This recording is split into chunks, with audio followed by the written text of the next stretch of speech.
बिस्मिल्लाहिर्रहमानिर्रहीम। अस्सलाम वालेकुम बेटे, हम अपने वन शॉर्ट लेक्चर सीरीज के लेक्चर 8 पर हैं। 7 में हमने state of being, tenses, model auxiliary को देखा और इसके साथ साथ हमने आपका वर्ब जो जैसे आपके एमडी-कैट सिलेबस में प्रिस्क्राइब किया गया है उसको हमने देखा और साथ ही हमने वर्ब को फंक्शनली देखा, यानी कि वर्ब की जितनी काइंड्स बनती हैं हमारे पास, regular verb, irregular verb, finite verb, non finite verb, transitive, intransitive, वो सारी काइंड्स हमने देखी। इस लेक्चर में हम 4 चीजें पढ़ने वाले हैं। उसमें नंबर 1 हमारे पास बेटे कंडीशनल सेंटेंसेस हैं, नंबर 2 हमारे पास अनयूजुअल स्ट्रक्चर्स हैं, नंबर 3 हमारे पास जेरेंड और इन्फिनेटिव है और नंबर 4 में हमारे पास क्या है, पैरेलल स्ट्रक्चर। कंडीशनल सेंटेंसेस की बात करें तो मैं जैसे पहले भी ये बात कह चुका हूं कि वर्ब्स के लिए मैं आपको रेकमेंड करूंगा कि वर्ब को आप वन शॉर्ट सीरीज में ना देखें। वर्ब के लेक्चर्स आप डिटेल्ड लेक्चर जो यूट्यूब चैनल पर मेरे पड़े हैं वो आप सारे के सारे देखें, सारे के सारे गौर से समझें, पढ़े। उसकी रीजन ये है कि आपके पेपर में सबसे ज्यादा क्वेश्चन भी वर्ब्स के होने वाले हैं और सिलेबस भी आपने देखा कि सबसे ज्यादा दफा जिस चीज को आपके सिलेबस में मेंशन किया गया है वो भी डायरेक्टली इनडायरेक्टली क्या है, वर्ब्स ही हैं। तो मैं पर्सनली आपको रेकमेंड करूंगा कि आपको वर्ब के जितने भी लेक्चर्स हैं वो सारे के सारे डिटेल में देखने चाहिए। ये one short lecture series verbs की खास तौर पर सिर्फ उन स्टूडेंट्स के लिए है जिन्होंने वर्ब्स पहले बड़े अच्छे तरीके से पढ़ा हुआ है। कंडीशनल सेंटेंसेस की बात करें तो हम 3 तरह के कंडीशनल सेंटेंसेस पढ़ने वाले हैं, जिसमें नंबर 1 कंडीशनल सेंटेंसेस हैं हमारे पास सबऑर्डिनेटिंग कंडीशनल सेंटेंसेस। ये वो कंडीशनल सेंटेंसेस हैं जो सबऑर्डिनेटिंग कंजंक्शंस के साथ लिखे जाते हैं, जिनमें हमारे पास सबसे जो मोस्ट कॉमनली यूज किया जाने वाला सबऑर्डिनेटिंग कंजंक्शन है वो कौन सा है, इफ। नंबर 2 पे हमारे पास कंडीशनल सेंटेंसेस हैं जो कि विश के साथ हैं। नंबर 3 पर हमारे पास जो कंडीशनल सेंटेंसेस हैं बेटे वो कौन से हैं, सब्जंक्टिव कंडीशनल सेंटेंसेस। तो हम कंडीशनल सेंटेंसेस में 3 तरह के कंडीशनल सेंटेंसेस पढ़ने वाले हैं। देखिए, सबऑर्डिनेटिंग कंडीशनल सेंटेंसेस वो कंडीशनल सेंटेंसेस हैं जो सबऑर्डिनेटिंग कंजंक्शन के साथ लिखे जाते हैं। ये जरूरी नहीं है कि ये सिर्फ इफ के साथ लिखे जाएं, हम बचपन से पढ़ते आ रहे हैं आप लोग कि इसमें सबसे ज्यादा जो नॉमिनेटेड सबऑर्डिनेटिंग कंजंक्शन किया जाता है वो इफ है, लेकिन ये आपके पास इफ है, व्हेन है, व्हाइल है, बिकॉज है, उसके बाद सिंस है, अनटिल है, अनलेस है, ये सारे आपके पास हो सकते हैं। ये लाजमी नहीं है कि आपके सेंटेंस में इफ ही यूज किया जाए तभी आपके पास ये कंडीशनल सेंटेंस होंगे। ये कोई भी सबऑर्डिनेट कंजंक्शन यूज करके आपके पास कंडीशनल सेंटेंसेस लिखे जा सकते हैं। नंबर 2 आपने याद रखना है, जब आप सेंटेंस में कंडीशनल सबऑर्डिनेटिंग कंजंक्शन यूज करते हैं तो आपने डिपेंडेंट क्लॉज को इंडिपेंडेंट क्लॉज से सेपरेट करने के लिए क्या लिखना होता है बेटे, कॉमा लिखना होता है। ये 2 बातें याद रखनी है आपने। अब देखें, हमारे पास सबऑर्डिनेटिंग कंजंक्शन के साथ 4 तरह के कंडीशनल सेंटेंसेस होते हैं। वैसे तो हमारे पास 6 होते हैं, एक मिक्स 1 भी है और मिक्स्ड 2 भी है, लेकिन एमडी-कैट के लेवल तक अगर आप मिक्स्ड 1 और मिक्स्ड 2 पे ना ही जाएं तो बेहतर है। आपके लेवल तक ये जो पहली 4 कंडीशंस हैं ये भी आपके लिए काफी होंगी। देखिए, जीरो कंडीशन में हम क्या कहते हैं, जिसमें कंडीशन 0% होगी और रियलिटी कितने परसेंट होगी, 100%। यानी कि एक काम के होने पर दूसरा काम लाजमी होना ही होना है, तो देन हम उसको क्या बोलते हैं, जीरो कंडीशन बोलते हैं।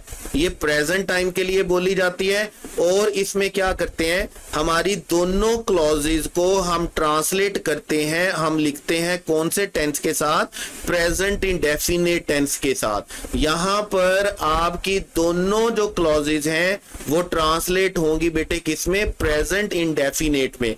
उसके बाद हमारे पास फर्स्ट कंडीशन है। फर्स्ट कंडीशन में 50% हमारे पास रियलिटी होती है, 50% हमारे पास कंडीशन होती है और ये बोला जाता है फ्यूचर टाइम के लिए। जैसे हमारे पास सेंटेंसेस होते हैं, वो आएगा तो मैं जाऊंगा, बारिश होगी तो मैं घर पर रुकूंगा, तो हम फ्यूचर टाइम की कंडीशन की बात कर रहे होते हैं, 50-50 पे चल रहे होते हैं। ऐसी सूरत में आपने याद रखना है, आप इफ क्लॉज को ट्रांसलेट करते हैं बेटे प्रेजेंट इंडेफिनिट में और आप सेकंड क्लॉज को ट्रांसलेट करते हैं फ्यूचर इंडेफिनिट में। अब अगर आप सेंटेंस को देखेंगे ट्रांसलेशन के हवाले से तो सेंटेंस पढ़ के कुछ इस तरह लगता है हमें कि हमें दोनों क्लॉजेस को फ्यूचर के लिए ट्रांसलेट करना चाहिए कि बारिश होगी तो मैं घर पर रुकूंगा, लेकिन इंग्लिश का रूल याद रखिएगा कि हम एक ही सेंटेंस की दोनों क्लॉजेस को फ्यूचर के लिए ट्रांसलेट नहीं करते हैं। अगर दोनों क्लॉजेस फ्यूचर में हो तो हम एक को प्रेजेंट में लिखते हैं और एक को किस में लिखते हैं, फ्यूचर में लिखते हैं। उसके बाद हमारे पास सेकंड कंडीशन है। सेकंड कंडीशन में भी हमारे पास 50% रियलिटी होती है, 50% कंडीशन होती है, लेकिन यहां पर बात फ्यूचर की बजाय किसमें की जा रही होती है, पास्ट टाइम के लिए की जा रही होती है। जैसे अभी मैं सेंटेंस बोल रहा था कि बारिश होगी तो मैं घर पर रुकूंगा, पास्ट के लिए ये क्या बनेगा कि अगर बारिश होती तो मैं घर पर रुकता। जैसे अगर मैं बोलूं कि वो आएगा तो मैं जाऊंगा, अगर मैं इसको पास्ट के लिए बोलूं तो क्या बोलूंगा, अगर वो आता तो मैं जाता। ऐसी सूरत में हम फर्स्ट क्लॉज को याद रखिएगा किसमें ट्रांसलेट करेंगे, पास्ट इंडेफिनिट में, और हम साथ ही सेकंड क्लॉज को किसमें लिखेंगे बेटे, वुड प्लस फर्स्ट फॉर्म के साथ। ठीक है। उसके बाद हमारे पास थर्ड कंडीशन है जिसमें रियलिटी हमारे पास कितने परसेंट होती है, रियलिटी 0% होती है हमारे पास, जबकि हमारे पास कंडीशन कितने परसेंट होती है, कंडीशन हमारे पास 100% होती है। ये बात लेट पास्ट के लिए लिखी जाती है, ऐसा एक्शन जो पॉसिबल नहीं है, जो ना होने के बराबर है, जिसके चांसेस 0 के करीब होते हैं, उसके लिए हम क्या बोलते हैं, लेट पास्ट थर्ड कंडीशन बोलते हैं। ऐसी सूरत में हम इफ क्लॉज को बेटे किसमें लिखते हैं, हम इफ क्लॉज को पास्ट परफेक्ट में लिखते हैं, और हम सेकंड क्लॉज को किसमें लिखते हैं, would have plus third form के साथ लिखते हैं। अब यहां पर एक बात आपने याद रखनी है, एक बात ये याद रखनी है कि जब आप कंडीशनल सेंटेंसेस के लिए खास तौर पे कंडीशनल सेंटेंस का वर्ड बोलते हैं तो ऐसा नहीं है कि सिर्फ और सिर्फ सबऑर्डिनेटिंग वाले कंडीशनल सेंटेंसेस होते हैं। हमारे पास कंडीशनल सेंटेंसेस कितनी तरह के हैं, 3 तरह के। पहले वाले कौन से हैं, सबऑर्डिनेटिंग। अब सबऑर्डिनेटिंग में भी आपने याद रखना है कि हमने सिर्फ और सिर्फ इफ के वर्ड को यह समझा हुआ है कि इफ का वर्ड आएगा तो कंडीशनल होगा, जबकि ऐसा नहीं है। अगर आपके पास इफ की बजाय व्हेन आ जाए, आपके पास व्हाइल आ जाए, आपके पास बिकॉज आ जाए, अनटिल आ जाए, अनलेस आ जाए, सिंस आ जाए, तो फिर भी आपके पास सेंटेंस कंडीशनल होगा। उसके बाद हमारे पास याद रखिएगा ये जो वुड का वर्ड है, इसके बारे में आपने बड़ा ही एहतियात करनी है, बड़ा केयरफुल रहना। वो इसलिए कि हमने जब से जिंदगी में कंडीशनल सेंटेंसेस पढ़ना शुरू किए तो आपको 2 चीजें कंडीशनल सेंटेंसेस के साथ जोड़ दी गई। उसमें नंबर 1 आपके पास इफ है और नंबर 2 आपके पास क्या है, वुड का वर्ड है। लेकिन याद रखिएगा आप इस वुड के वर्ड को रिप्लेस कर सकते हैं शुड के साथ, आप इस वुड के वर्ड को रिप्लेस कर सकते हैं और टू के साथ, आप इस वुड के वर्ड को रिप्लेस कर सकते हैं बेटे किसके साथ, माइट के साथ, और आप इसको रिप्लेस कर सकते हैं किसके साथ, मस्ट के साथ। लेकिन याद रखिएगा आप इसको रिप्लेस नहीं कर सकते कैन के साथ, और आप इसको रिप्लेस नहीं कर सकते मे के साथ। इन 2 वर्ड्स के साथ आप इसको रिप्लेस नहीं कर सकते, क्योंकि आप जानते हैं कि ये दोनों वर्ड्स कौन से टाइम के लिए होते हैं, प्रेजेंट टाइम के लिए होते हैं। लेकिन यहां पे चूंकि पास्ट की बात की जा रही होती है इसलिए हमें शुड लिखना होता है, ऑट टू लिखना होता है, माइट लिखना होता है या मस्ट लिखना होता है। आपने पल्ले बांध लेनी है बात कि सिर्फ ऐसा जरूरी नहीं है कि यहां पर वुड होगा, ये वुड शुड हो सकता है, ऑट टू हो सकता है, माइट हो सकता है या मस्ट हो सकता है।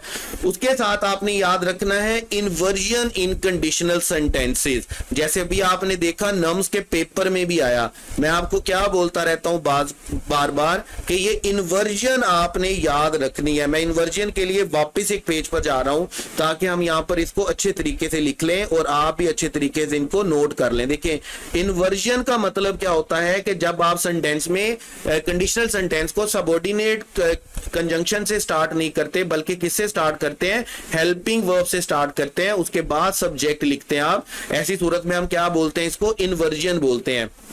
अब हमारे पास है 4 तरह के कंडीशनल सेंटेंस, 0 कंडीशन है, 1 कंडीशन है, सेकंड कंडीशन है और थर्ड कंडीशन है। तो आपने याद रखना है 0 कंडीशन का इन्वर्जन हम नहीं बनाते हैं।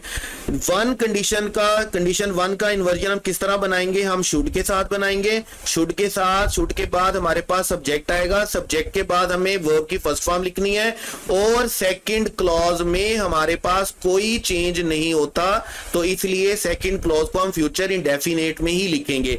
सेकंड कंडीशन में हम क्या करेंगे कि हम सेंटेंस को वर्ब से स्टार्ट करेंगे, वर्ब से स्टार्ट करने के बाद सब्जेक्ट लिखेंगे और हमें वर्ब के लिए टू प्लस फर्स्ट फॉर्म लिखनी है वर्ब के साथ, याद रखिएगा।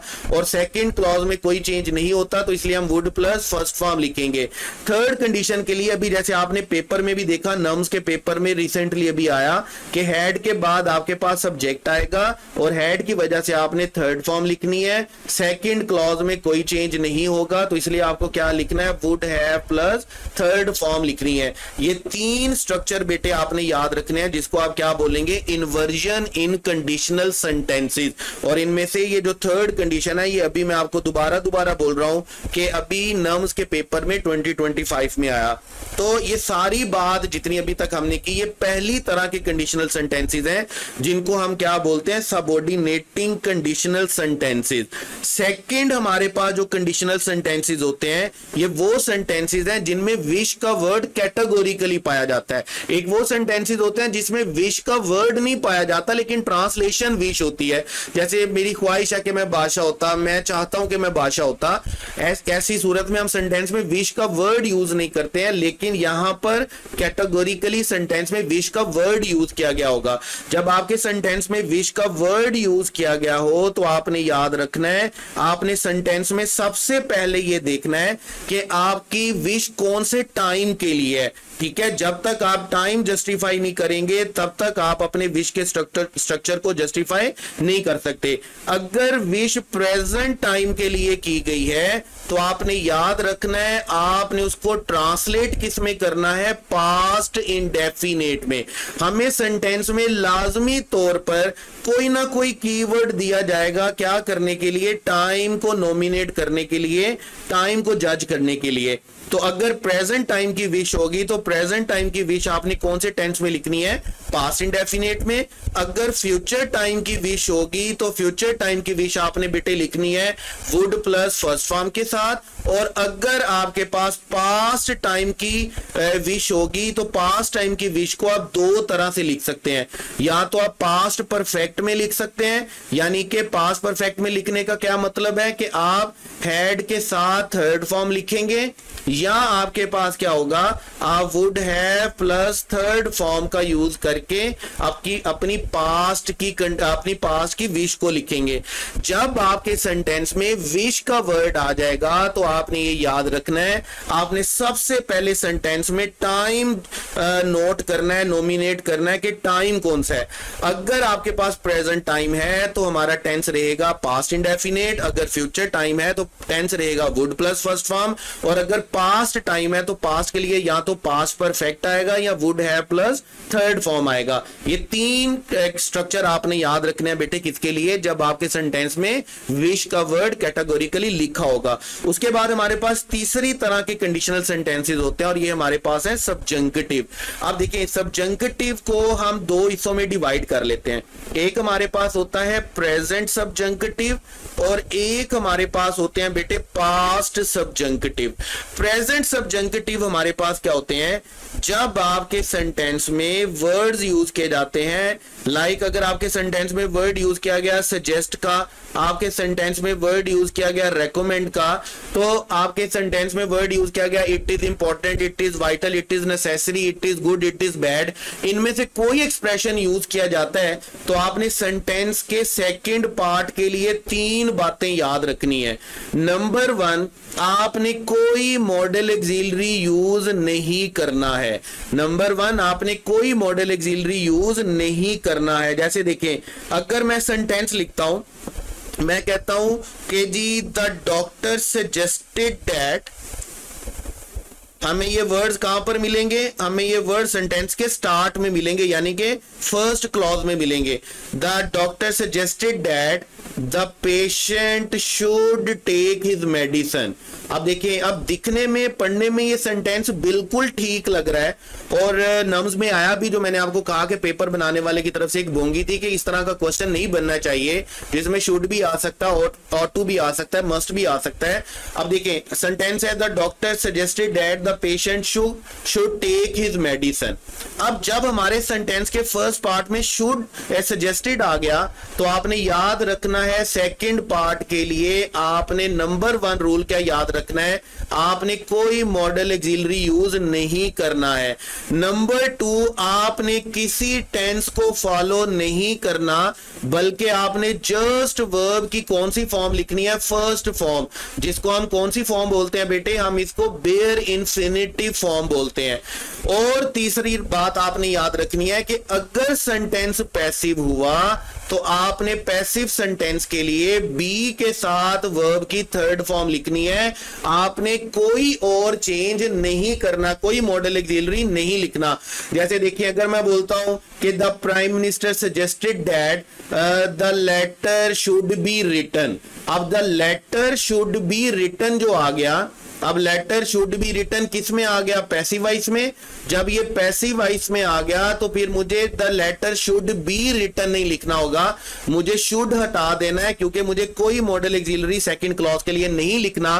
तो मेरा सेंटेंस क्या बनेगा, the prime minister suggested that the letter be written. ये याद रखिएगा, अगर आपके सेंटेंस के फर्स्ट पार्ट में सजेस्टेड, रेकमेंडेड जैसे वर्ड्स आ जाते हैं, it is good, it is bad, it is important, it is vital जैसे एक्सप्रेशंस आ जाते हैं, तो आपने सेकंड पार्ट के लिए ये 3 रूल्स याद रखने हैं। आपने कोई मॉडल ऑक्सिलरी यूज नहीं करना, आपने कोई टेंस यूज नहीं करना, बेयर इंफिनिटिव लिखना है, आपने पैसिव स्ट्रक्चर के लिए बी प्लस थर्ड फॉर्म लिखनी है।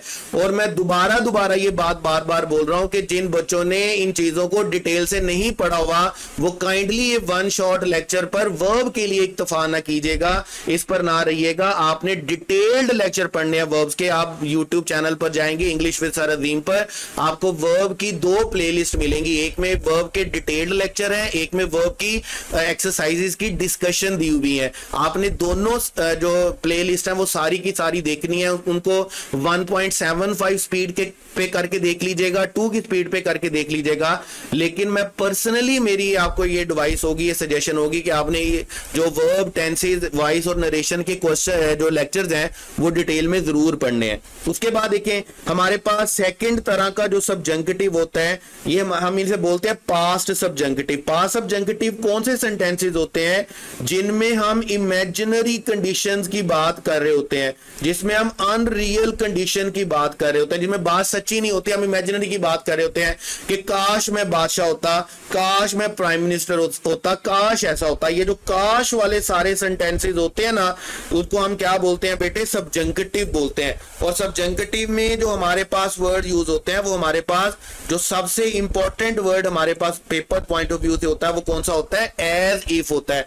फिर हम क्या यूज करते हैं काश के लिए, हम वर का वर्ड यूज करते हैं। जैसे मैं बोलता हूं कि काश मैं बादशाह होता, तो हम ट्रांसलेशन क्या बनाते हैं, if I were a king, would that I were a king, as if I were a king, if only I were a king. आप इसमें से कोई भी ट्रांसलेशन लिख सकते हैं, लेकिन आपने वर्ब कौन सा यूज करना है, आपने वर्ब वर का यूज करना है। अगर से सब्जेक्ट के साथ वर अग्री नहीं कर रहा होगा यहां पर, लेकिन याद रखिएगा जब आप अनरियल की बात कर रहे होते हैं, इमेजिनरी की बात कर रहे होते हैं, तो फिर आपने वर लिखना होता है। और एज इफ का रूल याद रखिएगा कि एज इफ के बाद अगर स्टेट ऑफ बीइंग होगी तो स्टेट ऑफ बीइंग तो हमेशा किस में लिखेंगे, आप वर के साथ लिखेंगे। लेकिन अगर कोई एक्शन होगा तो इसके बाद पास्ट इंडेफिनेट भी लिखा जाता है और इसके बाद पास्ट परफेक्ट भी लिखा जाता है। अब पास्ट इंडेफिनेट या पास्ट परफेक्ट कब लिखना है, ये डिपेंड करता है कि इससे पहले कौन सा टेंस आया है। अगर एज इफ से पहले प्रेजेंट आएगा तो आपने बेटे क्या लिखना है, पास्ट इंडेफिनेट, और अगर एज इफ से पहले पास्ट आएगा तो फिर आपने क्या लिखना है, पास्ट परफेक्ट लिखना है। वर्ब के जो डिटेल्ड लेक्चर हैं उनमें 3 लेक्चर्स आपको मिलेंगे, सबऑर्डिनेटिंग कंडीशन का एक मिलेगा, एक विश का मिलेगा, एक सब्जंक्टिव का मिलेगा। मैं सिर्फ इन 3 के लिए नहीं, मैं पूरे वर्ब के लिए आपको बार बार चीख कर कह रहा हूं कि मेरी पर्सनल ये ख्वाहिश है, मेरी पर्सनल सजेशन है कि मुझे पता है टाइम कम है आपके पास, लेकिन आप उसकी स्पीड बढ़ा लीजिएगा, 1.75 कर लीजिएगा, 2x कर लीजिएगा, लेकिन डिटेल्ड लेक्चर लाजमी पढ़ लें, क्योंकि 1 शॉर्ट में इससे रिलेटेड कुछ बातें होंगी जो वर्ब में रह जाएंगी। जहां पर कुछ बातें रह रही होंगी ना, मैं आपको खुद बता दूंगा।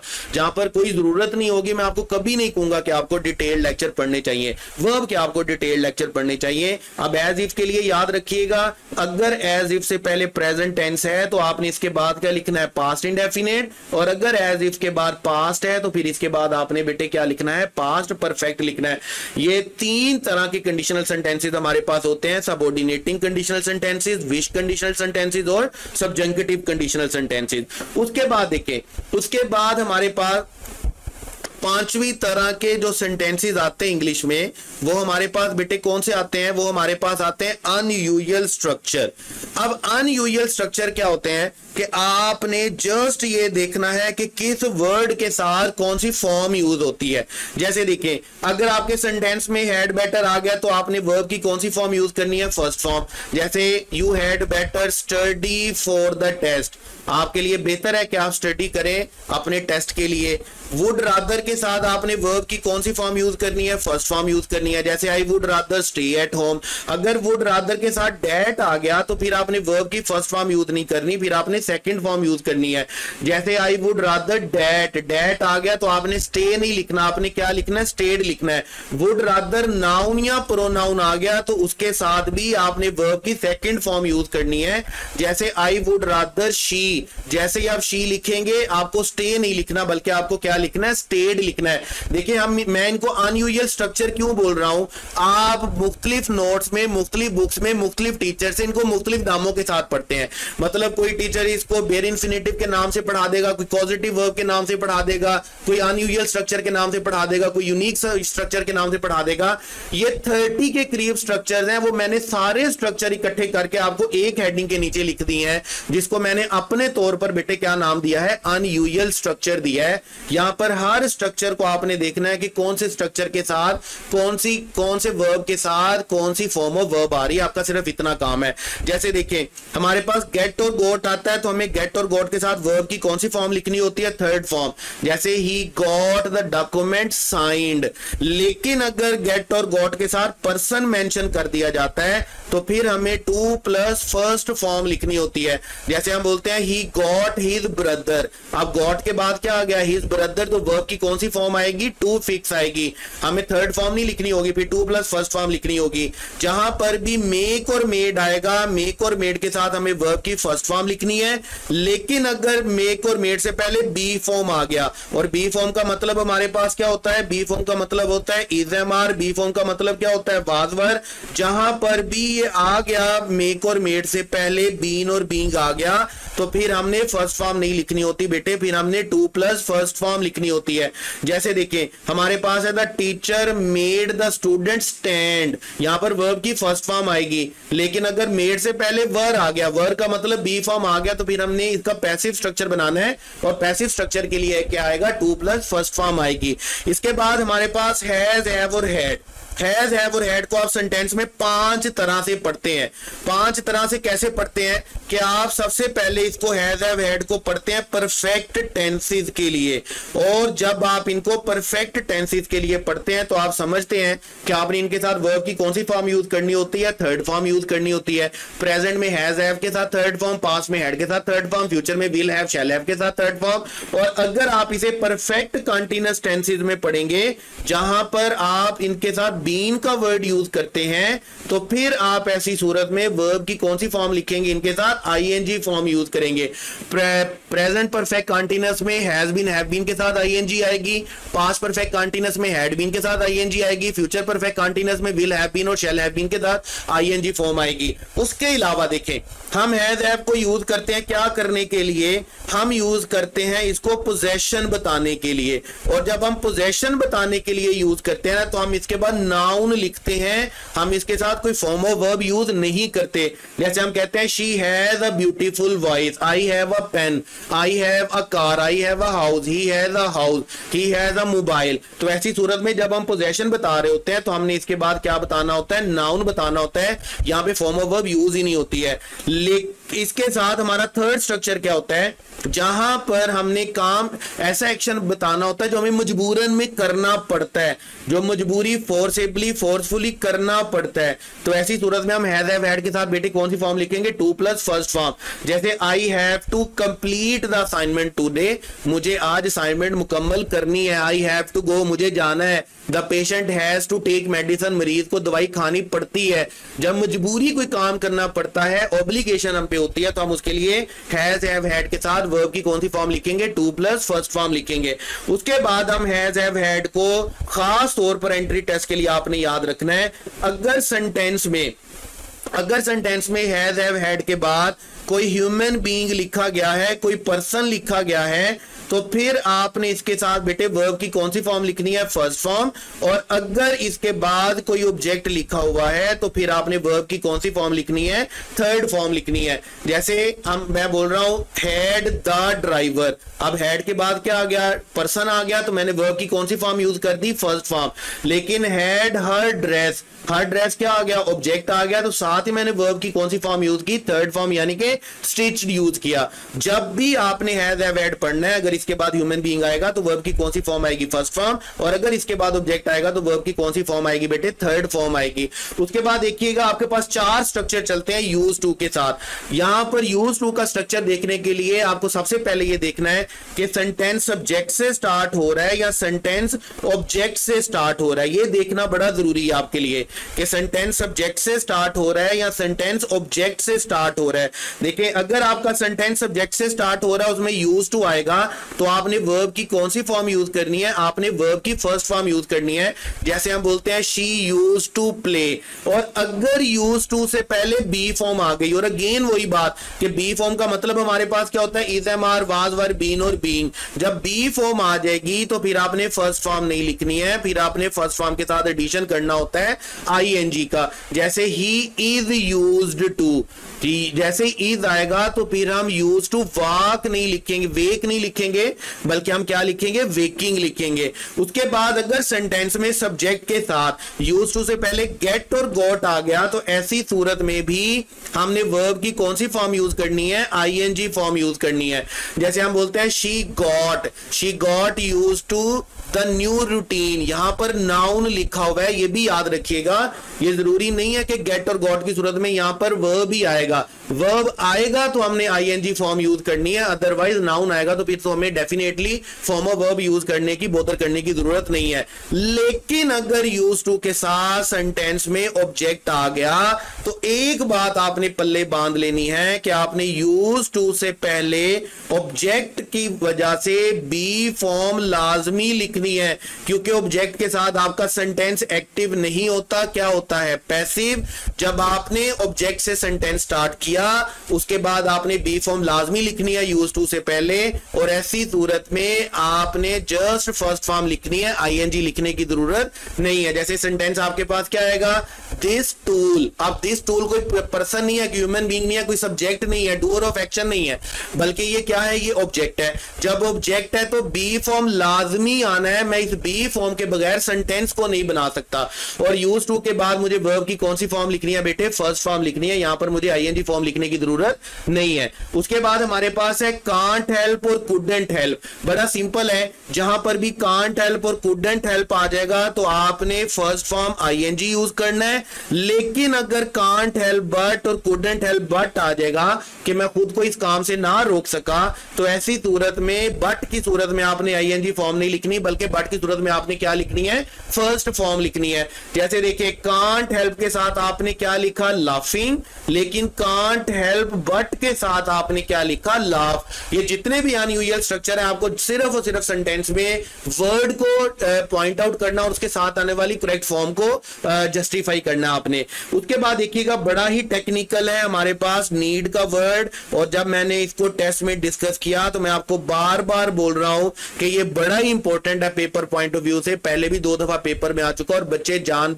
ना चाहते हुए भी जानबूझकर ना करने के बावजूद भी इसमें गलती करते हैं। देखें सबसे पहले नीड का वर्ड यूज होगा सेंटेंस में मेन वर्ब के तौर पर, ठीक है। जब ये मेन वर्ब के तौर पर यूज होता है तो याद रखिएगा इसका आपके सब्जेक्ट के साथ अग्री करना जरूर होता है, ठीक है। इसमें अग्री करने का मतलब क्या है कि ही नीड नहीं होगा, बल्कि क्या होगा, ही नीड्स होगा। जब आपका नीड आपके सब्जेक्ट के साथ अग्री करेगा तो आपने समझना है कि आपका नीड आपके सब्जेक्ट के साथ अग्री करने की वजह से मेन वर्ब के तौर पर यूज हुआ है, तो आपने इसके साथ क्या यूज करना है, टू प्लस फर्स्ट फॉर्म। जैसे देखिए शी नीड्स, अब नीड्स शी के साथ अग्री करता है तो इसका मतलब हमने वर्ब की फॉर्म भी कौन सी लिखी, टू प्लस फर्स्ट फॉर्म लिखी। लेकिन अभी हमारे पास क्या होता है कि नीड मॉडल स्ट्रक्चर के तौर पर भी यूज होता है। जब ये मॉडल स्ट्रक्चर के तौर पर यूज होता है तो नीड सब्जेक्ट के साथ अग्री नहीं करता है। जब ये अग्री नहीं करेगा तो आपने याद रखना है आपने वर्ब की फर्स्ट फॉर्म यूज करनी है। जैसे देखिए वन नीड, अब वन सिंगुलर सब्जेक्ट है तो वन के साथ नीड होना चाहिए, जबकि यहां पर क्या लिखा हुआ है, वन नीड लिखा हुआ है। अब यहां पर तो आगे नाउन लिख दिया गया ना। अगर देखिए अगर मैं सेंटेंस बोल दूं शी नीड, तो मैं शी नीड टू टॉक नहीं लिखूंगा, फिर मैं क्या लिखूंगा, शी नीड टॉक। और अगर मैं बोलूंगा शी नीड्स तो फिर मैं क्या बोलूंगा, शी नीड्स टू टॉक। अगर आपका नीड आपके सब्जेक्ट के साथ अग्री करता है तो आपने टू प्लस फर्स्ट फॉर्म लिखनी है, और अगर आपका नीड आपके सब्जेक्ट के साथ अग्री नहीं करता तो आपने जस्ट वर्ब की फर्स्ट फॉर्म लिखनी है, वो मॉडल ऑक्सिलरी के तौर पर यूज किया गया होगा। उसके बाद आपके पास सेंटेंस में नीड नॉट यूज होगा, और ये नीड नॉट यूज होता है हेल्पिंग वर्ब के तौर पर। आपने यहां पर याद रखना है आपने नीड नॉट की सूरत में कभी भी इसके साथ एस का एडिशन नहीं करना है। हाँ, आप इसको नीडेड नॉट पास में जरूर लेकर के जा सकते हैं, और नीड नॉट की सूरत में आपने इसके साथ वर्ब की कौन सी फॉर्म यूज करनी है, फर्स्ट फॉर्म यूज करनी है। जैसे हम बोलते हैं यू नीड नॉट ब्रिंग। तो उसके बाद अगर आपके सेंटेंस में ऑब्जेक्ट हो सब्जेक्ट की बजाय तो आप नीड के स्ट्रक्चर को दो तरह से ठीक कर सकते हैं। या तो आप इसको to be plus third form के साथ ठीक करेंगे, या आप इसको फर्स्ट फॉर्म आईएनजी के साथ ठीक करेंगे। जैसे हम सेंटेंस बोलते हैं the car needs to be washed, या दिस रूम नीड्स पेंटिंग। मैं इस सेंटेंस को दूसरी तरह से कैसे लिख सकता हूं, the room needs to be painted, और मैं इस सेंटेंस को कैसे लिख सकता हूं, द कार नीड्स वॉशिंग। जब भी आपका सेंटेंस नीड में ऑब्जेक्ट के साथ स्टार्ट होगा तो फिर आपने याद रखना है, फिर आप यहां तो to be plus third form लिखेंगे या आईएनजी फॉर्म लिखेंगे। फिर सब्जेक्ट का और डेयर का मामला बिल्कुल वही है जो नीड का मामला है। अगर नीड जो है आपके सब्जेक्ट, अगर डेयर जो है वो आपके सब्जेक्ट के साथ अग्री करता है तो आपने टू प्लस फर्स्ट फॉर्म लिखनी है, और अगर अग्री नहीं करता है तो आपने वर्ब की फर्स्ट फॉर्म लिखनी है, और अगर डेयर नॉट है तो उसके साथ आपने वर्ब की फर्स्ट फॉर्म लिखनी है। ये बिल्कुल तीन रूल्स वही हैं जो हमने नीड के लिए पढ़े, कि नीड अगर सब्जेक्ट के साथ अग्री करेगा तो हमने टू प्लस फर्स्ट फॉर्म लिखना है, अग्री नहीं करेगा तो फर्स्ट फॉर्म लिखनी है, और नीड नॉट होगा तो हमने क्या लिखना है, फर्स्ट फॉर्म लिखनी है। जैसे देखिएगा हमारे पास सेंटेंस में ही डेयर्स, अब डेयर्स यहां पर ही के साथ अग्री करता है तो हमने क्या लिखा, to plus first form. No one dare, अब डेयर नो वन के साथ अग्री नहीं करता तो हमने जस्ट क्या लिखी है, फर्स्ट फॉर्म लिखी है, और उसके बाद डेयर नॉट आ गया तो हमने अगेन कौन सी फॉर्म लिखी है, फर्स्ट फॉर्म लिखी है। ये तीनों मामला बिल्कुल इसी तरह के ही हैं जिस तरह के नीड के हैं। नीड और डेयर में फर्क सिर्फ इतना आ जाता है कि नीड का वर्ड ऑब्जेक्ट के साथ भी यूज होता है, जबकि डेयर का वर्ड ऑब्जेक्ट के साथ यूज नहीं होता है। उसके बाद हमारे पास अगर आपके सेंटेंस में के स्टार्ट में हैविंग आ गया तो आपने याद रखना है आपने हैविंग के लिए थर्ड फॉर्म यूज करनी है, हैविंग बीन के साथ थर्ड फॉर्म यूज करनी है। जैसे हम बोलेंगे हैविंग बीन वार्न्ड, हम बोलेंगे हैविंग फिनिश्ड, आपने थर्ड फॉर्म यूज करनी है दोनों सूरतों में। लेट के साथ आपने याद रखना है वर्ब की फर्स्ट फॉर्म यूज करेंगे, और अगर अगेन वर्ब आ गया तो फिर आपने to plus first form use करनी है। जैसे देखिए हम बोलते हैं लेट हिम गो, अब यहां पर हमने वर्ब की कौन सी फॉर्म यूज की, फर्स्ट फॉर्म। लेकिन अगर मैं बोलूंगा let him go to play cricket, अगर मुझे गो के बाद अगेन एक और वर्ब लिखना है तो फिर मुझे कौन सा लिखना है, इन्फिनिटिव लिखना है। उसके बाद बेड, हेयर और सी के लिए याद रखिएगा आपको वर्ब की कौन सी फॉर्म लिखनी है, फर्स्ट फॉर्म लिखनी है। जैसे हम कहते हैं मैंने उसको जाने का कहा, मैंने उसको हंसते हुए सुना, मैंने उसको हंसते हुए देखा, तो आप उसके लिए बेड, हेयर और सी के साथ वर्ब की फर्स्ट फॉर्म लिखेंगे। और हेल्प के बारे में याद रखिएगा, हेल्प ऐसा अनयूजुअल स्ट्रक्चर है जहां पर हम हेल्प के साथ फर्स्ट फॉर्म भी यूज कर सकते हैं यानी कि बेर इंफिनिटिव भी यूज कर सकते हैं, और इंफिनिटिव यानी कि 2 प्लस फर्स्ट फॉर्म भी यूज कर सकते हैं। तो हेल्प के लिए दोनों फॉर्म यूज होती हैं। बाकी अगर आप ये देखेंगे तो ये जितने आपके पास स्ट्रक्चर बन रहे हैं, इन सारे स्ट्रक्चर को मिलाकर मैंने एक हेडिंग में समो दिया, मैंने एक हेडिंग में इकट्ठा कर दिया, जिसको हमने क्या नाम दिया बेटे, अनयूजुअल स्ट्रक्चर का नाम दिया। उसके बाद हमारे पास आपके सिलेबस में दिया जाने वाला बड़ा ही इंपॉर्टेंट रूल है जेरेंड वर्सेस इंफिनिटिव। आज से पहले कभी ऐसा नहीं हुआ कि सिलेबस में वादे तौर पर लिख दिया गया हो कि यूज ऑफ जेरेंड करना है आपको और यूज ऑफ इंफिनिटिव करना है आपको। हम क्या करेंगे, हमने ये देखना है कि जेरेंड कहां पर यूज होता है और हमने ये देखना है कि इंफिनिटिव कहां पर यूज होता है। ठीक है, जैसे देखिए एक तरफ हम किसके रूल लिखेंगे, जेरेंड के, और एक तरफ हम किसके रूल्स लिखेंगे बेटे, एक तरफ हम रूल्स लिखेंगे इंफिनिटिव के। एक तरफ जेरेंड आएगा, एक तरफ इंफिनिटिव आएगा। चार रूल्स आपको याद रखने हैं, जिसमें से पहला रूल हमारे पास क्या है कि देयर आर सर्टन वर्ड्स जिनके बाद जेरेंड आता है। आप कोई भी नोट्स उठाएंगे, आप कोई भी टीचर के नोट्स उठाएंगे, कोई भी टीचर का लेक्चर उठाएंगे, तो आपको ये वर्ड्स देखने को मिलेंगे। आपको बड़े वसूख के साथ ये कहा जा रहा होगा कि बेटे ये वो वर्ड्स हैं जिनके बाद जेरेंड आना चाहिए और ये वो वर्ड्स हैं जिनके बाद इंफिनिटिव आना चाहिए। लेकिन देखिए इन वर्ड्स को पढ़ जरूर लीजिएगा, इन वर्ड्स को देख जरूर लीजिएगा, लेकिन इन वर्ड्स को बकायदा तौर पर रट्टा मारने की कोई जरूरत नहीं है, क्योंकि ऐसा क्वेश्चन पेपर में नहीं आ सकता कि इस वर्ड के बाद जेरेंड आएगा और इस वर्ड के बाद इंफिनिटिव आएगा। दोनों की अपनी ट्रांसलेशन होती है और दोनों का अपना मोड होता है। जैसे देखिए अगर मैं 2 सेंटेंसेस लिखता हूं, अगर आपको ये 2 सेंटेंसेस समझ में आ जाते हैं ना, तो आपको 90% जेरेंड और इंफिनिटिव समझ में आ जाता है। जैसे देखिए मैं सेंटेंस लिखा है ही स्टॉप्ड, और मैं सेकंड सेंटेंस लिखता हूं ही स्टॉप्ड स्मोकिंग, और मैं सेंटेंस लिख रहा हूं ही स्टॉप्ड टू स्मोक। अब पहले वाले सेंटेंस की ट्रांसलेशन क्या बनती है, ही स्टॉप्ड स्मोकिंग का मतलब क्या है कि उसने सिगरेट पीना छोड़ दिया है, उसने सिगरेट पीना खत्म कर दिया है। लेकिन सेकंड सेंटेंस क्या है, ही स्टॉप्ड टू स्मोक, मतलब ही वाज गोइंग समवेयर, और वो वहां जाते हुए रास्ते में रुक गया है, क्या करने के लिए, स्मोकिंग करने के लिए, स्मोक करने के लिए। तो ऐसा नहीं हो सकता कि इन वर्ड्स के बाद जेरेंड आएगा और इन वर्ड्स के बाद इंफिनिटिव आएगा। ये मेरी अपनी राय है, ये मेरा अपना एक्सपीरियंस है, ये मेरी अपना नाकिस इल्म है कि ऐसा क्वेश्चन आपको पेपर में नहीं दिया जा सकता।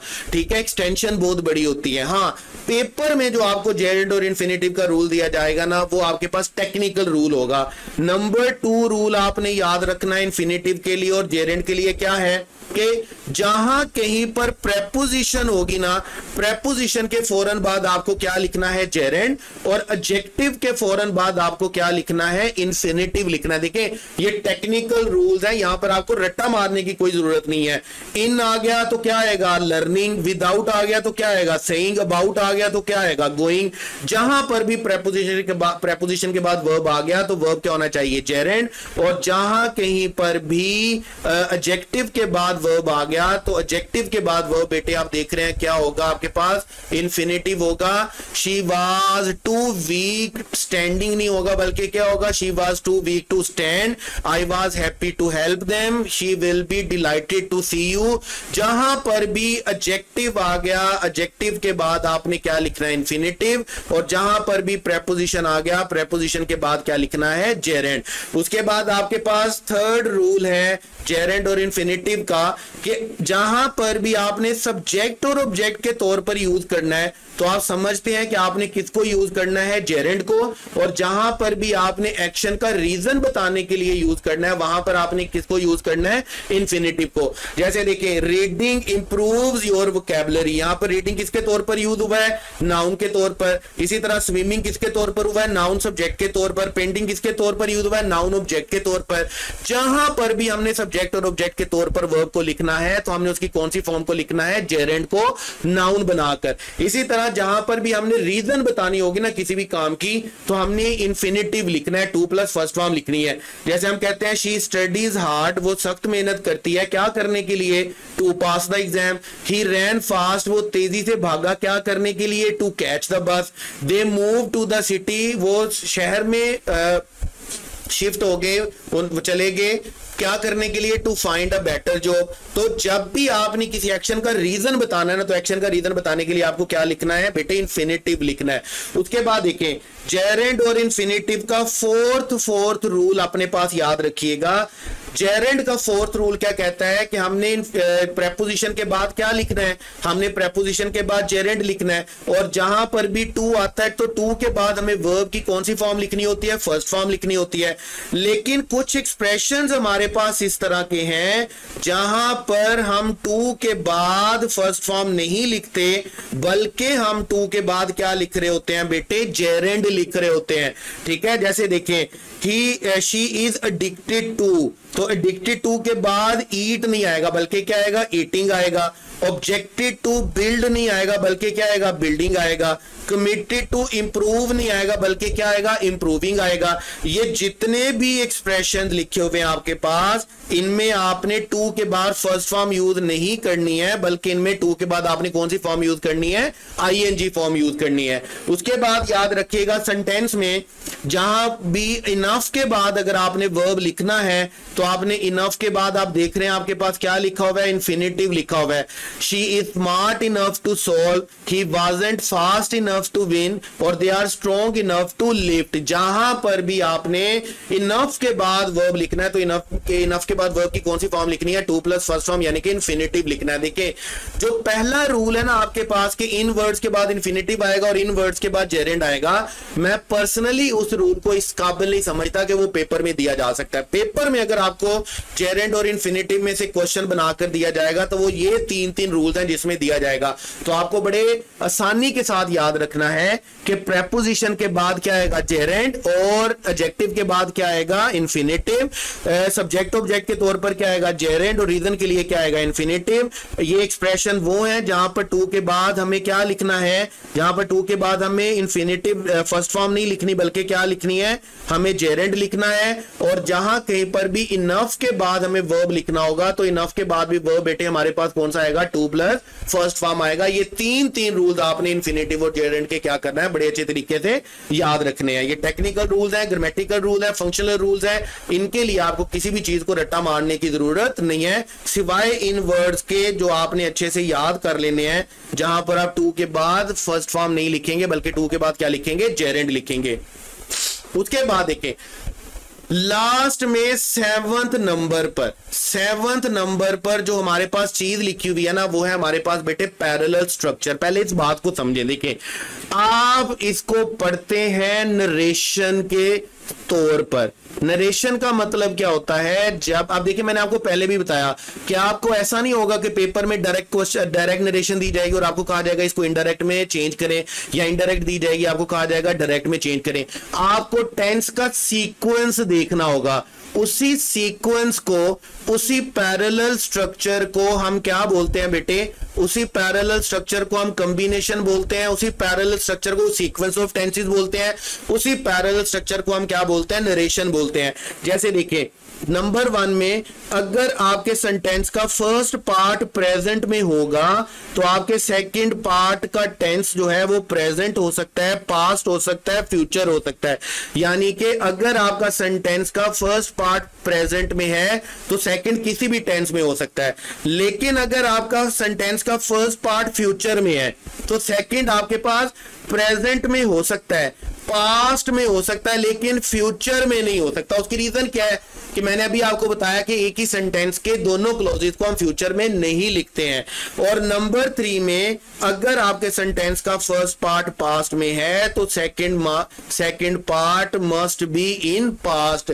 सेकंड लाजमी तौर पर किस में जाएगा, पास्ट में जाएगा। और पास्ट में लेकर के जाने के लिए हम क्या करते हैं, हम इज एम आर को रिप्लेस कर देते हैं बेटे किसके साथ, वाज और वर के साथ। हम डू डज को रिप्लेस कर देते हैं किसके साथ बेटे, डिड के साथ। हम हैज हैव को रिप्लेस कर देते हैं हम हैज हैव को रिप्लेस कर देते हैं किसके साथ, हैड के साथ। अब जैसे जैसे मैं रूल लिख रहा हूं ना, आपको याद आ रहे होंगे कि ये रूल्स तो हमने डायरेक्ट इनडायरेक्ट में पढ़े हुए हैं। तो डायरेक्ट इनडायरेक्ट में वो बात आपको नरेशन चेंज करने के लिए पढ़ा दी जाती है, जबकि यहां पर हम सीक्वेंस ऑफ टेंसेस में पढ़ते हैं, जो कि आपका असल गोल है, असल पर्पस एंट्री टेस्ट के लिए। इसी तरह आप विल शैल को रिप्लेस कर देते हैं बेटे किसके साथ, आप विल शैल को रिप्लेस कर देते हैं किसके साथ, वुड और शुड के साथ। आपने टेंस चेंज करना होता है, आपने प्रेजेंट को किसमें लेकर के जाना होता है, पास्ट में, क्योंकि पास्ट के बाद आपको क्या लिखना होता है, पास्ट लिखना होता है। लेकिन देखिए, अगर सेंटेंस का फर्स्ट पार्ट पास्ट में हो और सेकंड में कोई यूनिवर्सल ट्रूथ होगी, तो आपने उसको प्रेजेंट में ही लिखना है, क्योंकि यूनिवर्सल ट्रूथ का टेंस चेंज नहीं किया जाता, वो हमेशा किसमें लिखी जाती है, प्रेजेंट में लिखी जाती है। और अगर आपके सेंटेंस का फर्स्ट पार्ट पास्ट में होगा, तो सेकंड में आपने मे की जगह पर क्या लिखना है, माइट, और आपने कैन की जगह पर बेटे क्या लिखना है, कुड लिखना है। याद रखिएगा, आपने पास्ट के लिए माइट और कुड लिखना है, प्रेजेंट के लिए आप मे और कैन का वर्ड यूज कर सकते हैं। उसके बाद हमारे पास स्ट्रक्चर आता है जिसमें हम नो सूनर लिखते हैं, और नो सूनर के साथ आप समझते हैं कि हमें कॉम्बिनेशन किसका बनाना होता है, हमें कॉम्बिनेशन बनाना होता है देन का। जहां पर भी सेंटेंस का स्टार्ट नो सूनर से आएगा, आपने पहली बात याद रखनी है, सेंटेंस में क्या वर्ड आना चाहिए, देन का।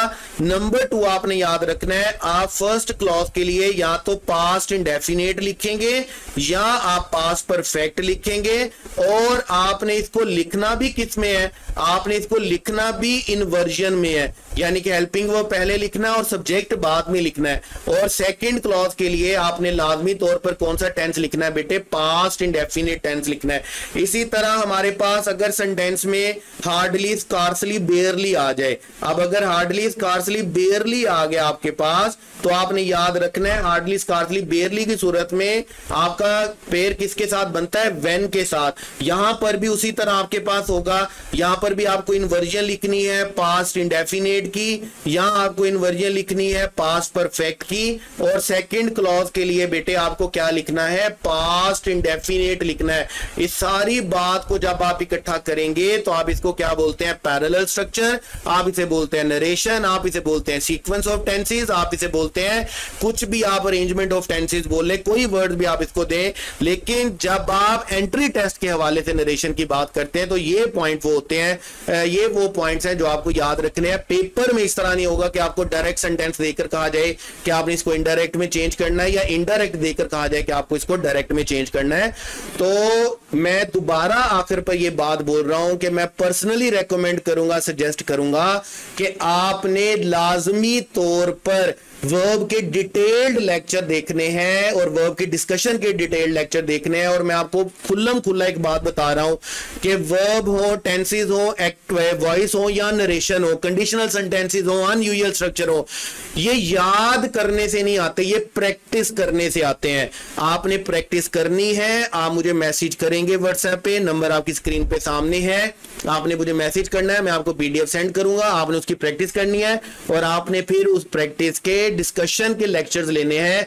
और अगर आप ऐसा नहीं चाहते तो मेरे कहने पर आप एक दफा डिस्कशन का एक लेक्चर लेकर देखें, आपको मजा आएगा, यू विल हैव फन, और आपको सीखने को इतना सारा कुछ मिलेगा कि अगर आप एक लेक्चर डिस्कशन का पहले वाला देखेंगे तो मैं गारंटी के साथ कह सकता हूं कि आप मजबूर हो जाएंगे 15 के 15 लेक्चर्स को, डिस्कशन वाले लेक्चर्स को देखने के लिए। ये था हमारे पास वन शॉर्ट लेक्चर सीरीज का टेंस, वर्ब, वॉइस और नरेशन, और मैंने अपनी पूरी कोशिश की है कि मैं मिनिमम टाइम में जितना ज्यादा हो सके मैक्सिमम अपना आपको दे सकूं। फिर भी मेरी सजेशन वही है कि ये वर्ब, टेंस, वॉइस और नरेशन के जो क्वेश्चन, ये जो लेक्चर्स हैं, ये आपको डिटेल में लेने चाहिए।